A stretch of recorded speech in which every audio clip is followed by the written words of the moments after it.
बिस्मिल्लाहिर्रहमानिर्रहीम। Islam is the purpose of life के मुअज़्ज़ज़ नाज़रीन, अस्सलामु अलैकुम वरहमतुल्लाहि वबरकातुहू। क़ुरआन हकीम जो नया निज़ाम पैदा करना चाहता है, उसका मकसद क्या है? क़ुरआन मजीद ये बात इंसानों के ज़हन नशी करना चाहता है कि इंसानों पर हुकूमत सिर्फ़ अल्लाह ताला की हो सकती है।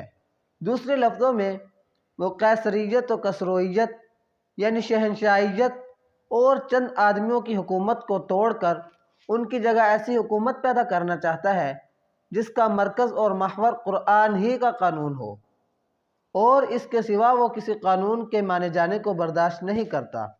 क्योंकि एक शख्स के लिए, एक ख़ानदान के लिए या एक बड़े कबीले के लिए, यहाँ तक कि एक कौम के लिए कानून तो शायद अक्लमंद इंसान बना सकें, लेकिन कुल कौमी कानून खुदा ताला के सिवा कोई नहीं दे सकता, क्योंकि वही तमाम कौमों की ज़रूरतों और ज़हनीयतों को जानता है, जिनका जानना किसी एक इंसान के बस में नहीं है और ना कोई जमात ये काम कर सकती है।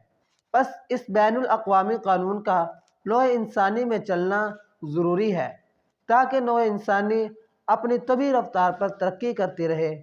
मुझे उम्मीद है कि आपको वीडियो समझ आ गई होगी। अगर वीडियो अच्छी लगी हो तो लाइक कर दे, चैनल को सब्सक्राइब कर दे और वीडियो को शेयर कर दे।